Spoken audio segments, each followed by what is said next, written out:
as an editor at Vogue, if she's apprehensive to wear her braids to work, imagine how we all feel. The Black community is looking to you to represent the entire community. For some people, activism is going to the protests, screaming, holding signs, but that's not activism for everybody.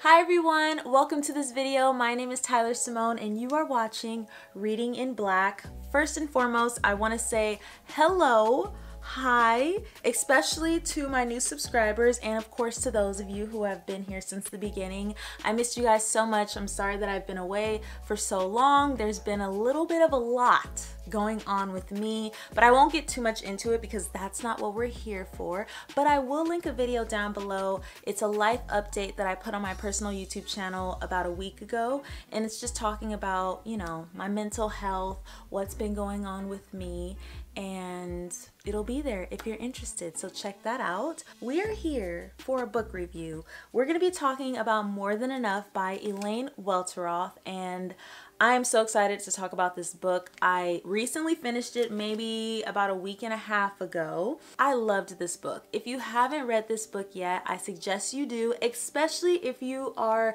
interested in the entertainment industry, the fashion world, just the behind the scenes of the industry. I suggest you pick up this book. I got mine from Target, so you can do the same or you can order it, of course. That's always an option. But I love this book because of the way it was written, for one. I loved that it started from her beginnings, when she was born, her childhood, being a biracial woman, being raised by a Black mother and a white father, and all the obstacles that she had to go through as a biracial woman. It was really interesting to read about that, especially because I'm a Black woman, but biracial Black women have their own obstacles just like I have mine. So to step into her shoes and to hear about what it is that she went through, like for example, not really being accepted by the Black community, but also not fitting into the white community, going to the beauty salon and getting your hair done. It sounds simple. It's really not though, because for her, being a biracial woman, she has really thick curly hair, and she would go into Black hair salons and they didn't really know what to do with her hair. They were putting all kinds of grease in her hair and it was weighing it down a lot. But then when she went into white hair salons, they really had no idea what to do with her hair.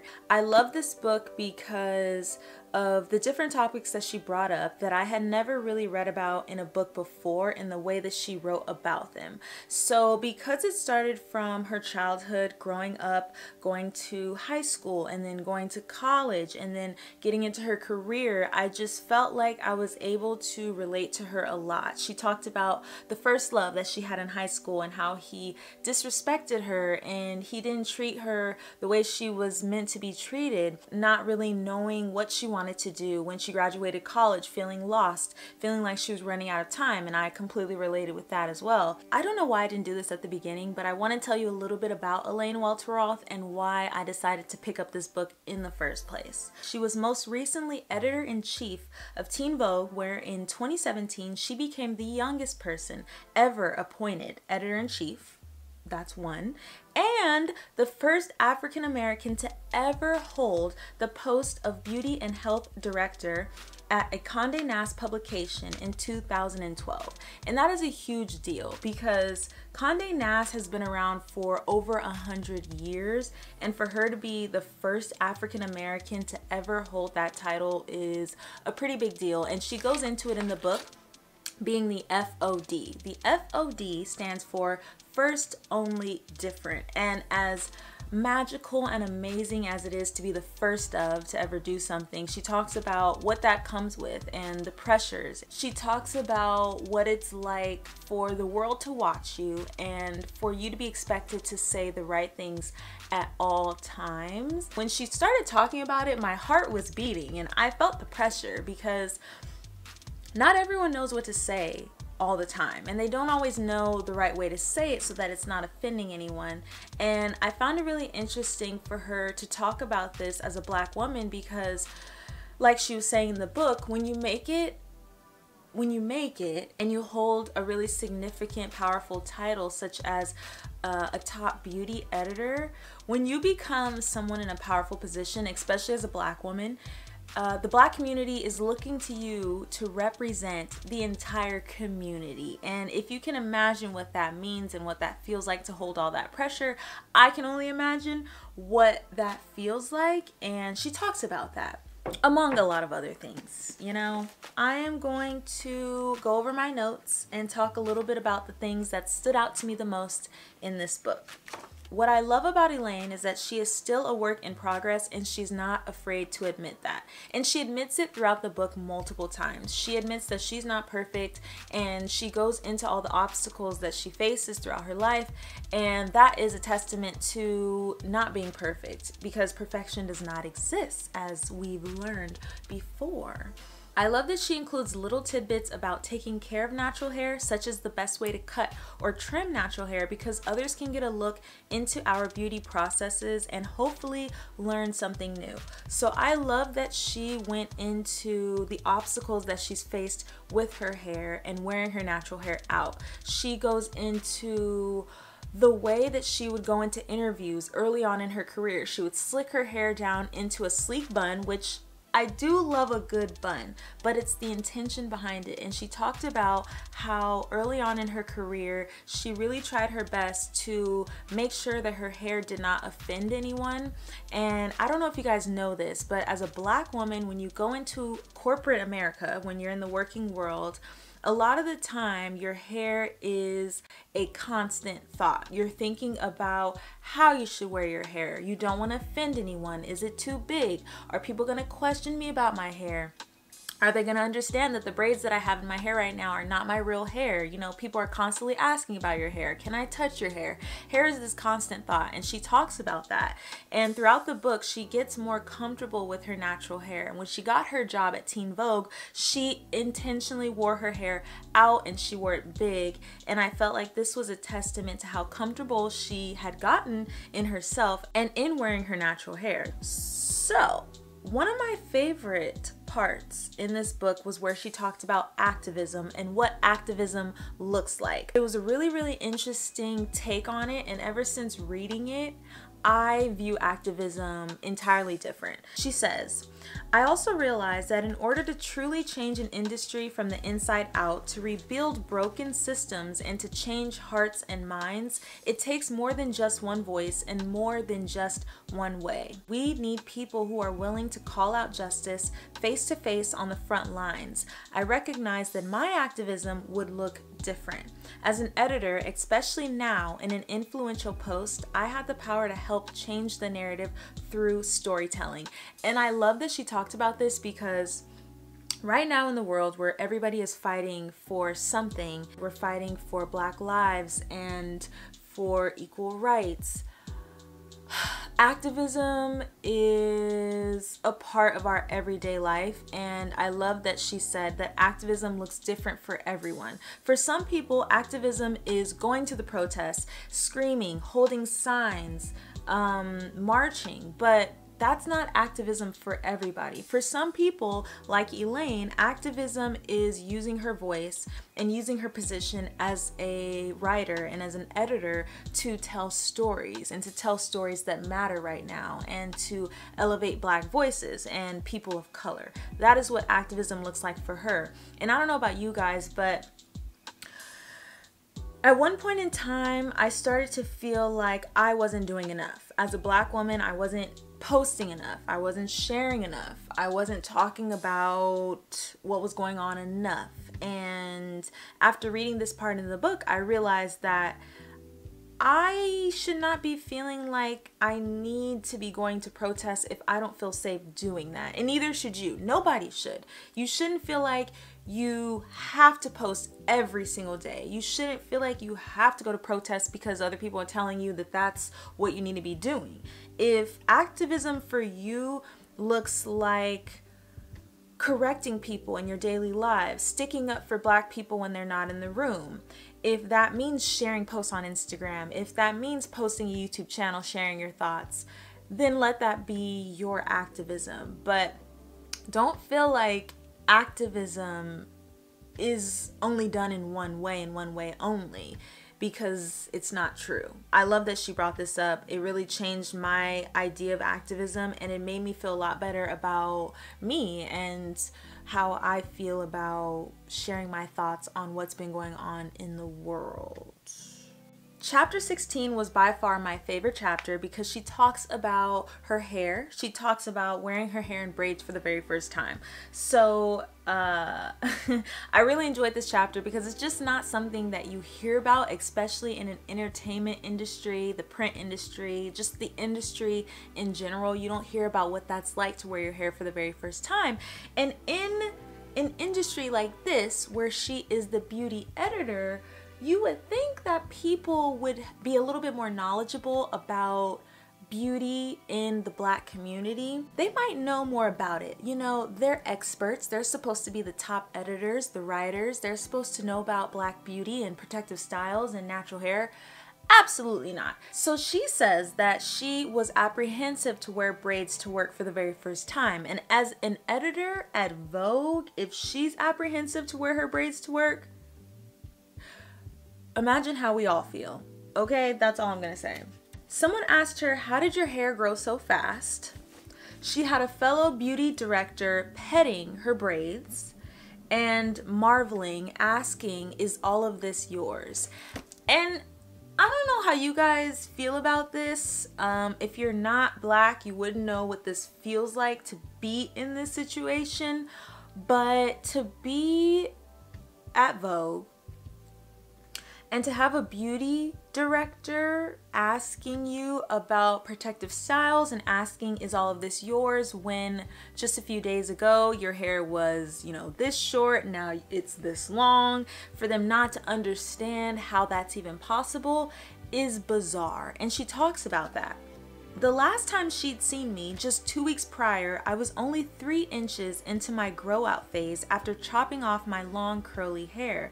I know I said Black people's hair does grow back and all that, but come on people, no one's hair grows this fast. And this is something that I've dealt with in the past, not recently, but I've dealt with this in the past, where you go to school or you go to work with your natural hair, maybe it's this long, and then you come back with hair like this, and no one understands why or how your hair grew that fast.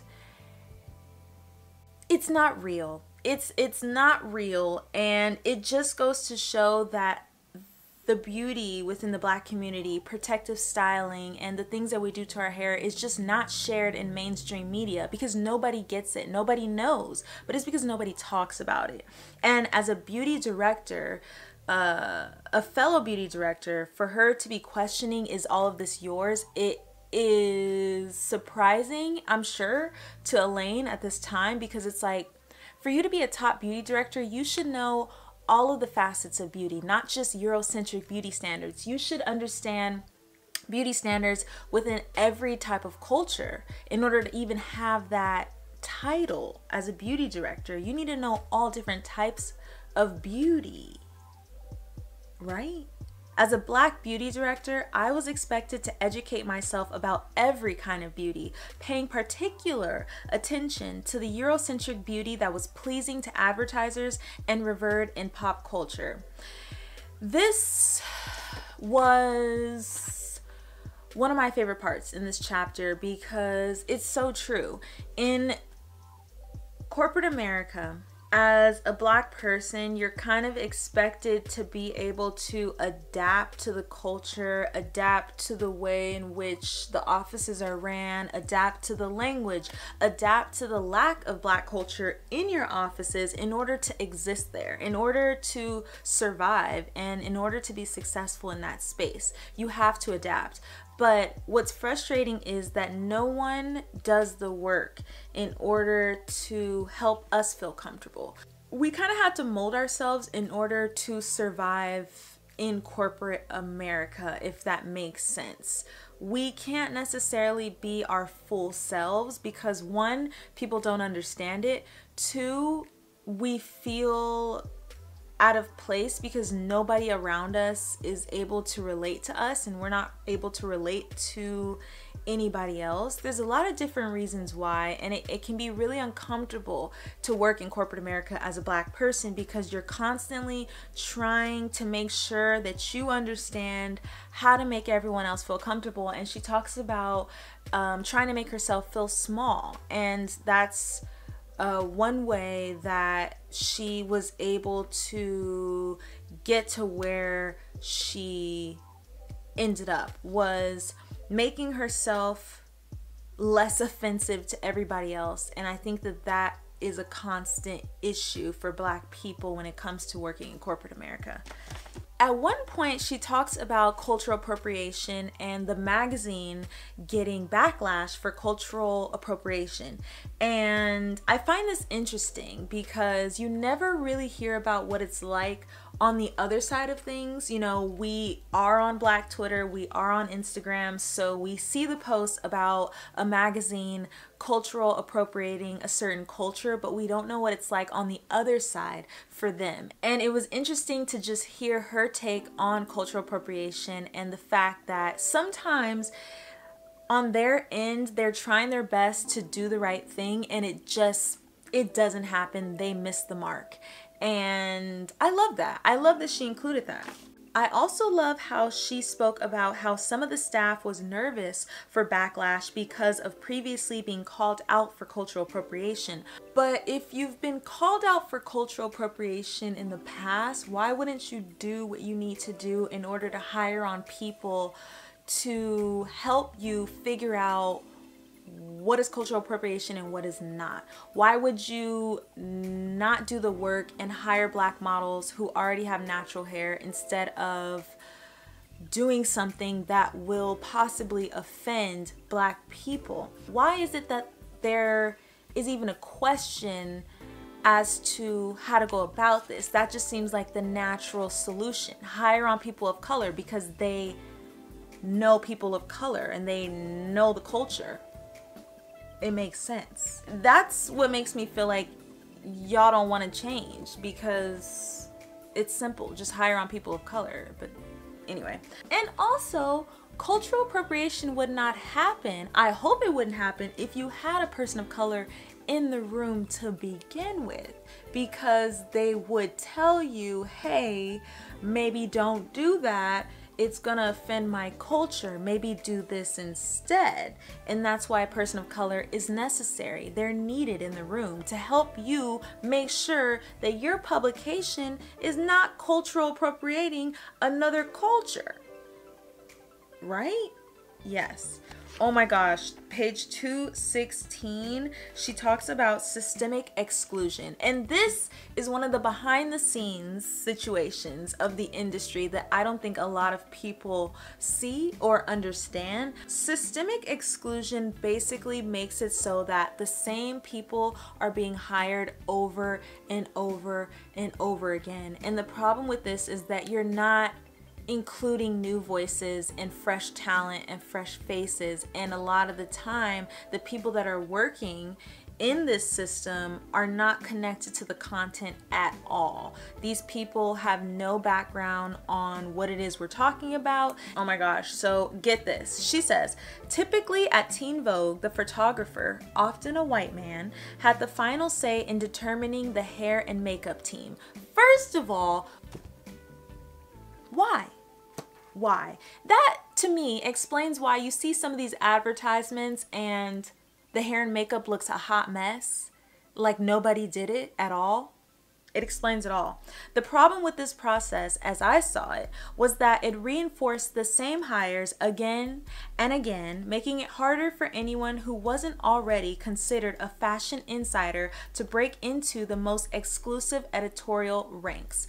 I don't know if you guys have ever questioned how to get into the industry, but it is very, very difficult unless you know someone within the industry already. And systemic exclusion, such as this that she's referring to in the book, it makes it even harder when people are being hired on because they know somebody. For one, they've gotten into the system and they're just being hired on again and again. So what happens when they need a new hairstylist? That photographer calls the hairstylist that they know. Say it's for a magazine such as Vogue. Now that person has credentials, very powerful credentials, Vogue credentials. And what happens then? They get called on again to do another Vogue shoot and another one and another, and there's no one new. It just happens over and over and over again, which is why you continue to see the same names consistently. There's nobody new. The unintended consequence was that it became a form of systemic exclusion, one that prevented diverse talent in particular from ever having an opportunity to break in behind the scenes, which is exactly why it's so important for diverse people to be in the room, to have a seat at the table. And not only that, it's important that once they get there, that they are bringing on diverse talent. I think that is something that I can't wait to do, because I know that there's an issue with it. And once I really get into my career and I'm able to have a hand in who's being hired and who's not, I can't wait to give other people the opportunity to get into the mix, because I already know about systemic exclusion and I already know that they continue to hire the same people all the time. Not on my watch. There are so many amazing parts in this book, it's hard to go through everything. She talks about what it's like to get praise from the world for a milestone in your career that not even you understand. She talks about what a boss looks like and how people didn't take her seriously, and that she is the exact opposite of what a boss looks like to society. How the media is pretty much the gatekeeper to how we see the world, and the reason why we view people a certain way, and the reason why we don't think certain things exist. It's all the media's fault, basically. The racism and racist comments don't stop, even when you're making a ton of money, even when you're at the top of the industry, even when you're a top beauty editor, you are still going to be receiving racism and racist comments. Working for a magazine that talks about empowering women and talks about pay equity and all of those things, but to not be receiving it. That was very interesting. I'm pretty sure you guys would enjoy that.